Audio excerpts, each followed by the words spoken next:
didn't know how it's going to work because I have had other therapies before Shockwave, and they really haven't helped me much. But I was thinking, okay, if this helps, it's good. I was willing to do it. I wanted to know if this would really help.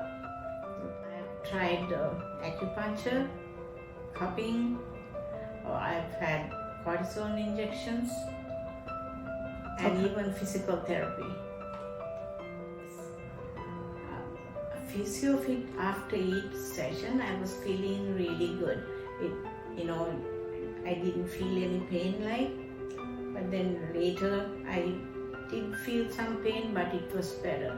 And especially my legs.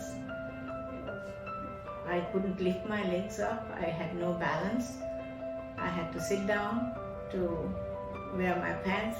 Now I am able to lift my leg up, and getting in and out of the car was easier than before. Gardening. I love gardening, and I had to stop because I couldn't do it. I couldn't bend, or I had pain. Now I'm doing a little bit of gardening now. I enjoy gardening, so I am able to do a little bit now, better than before.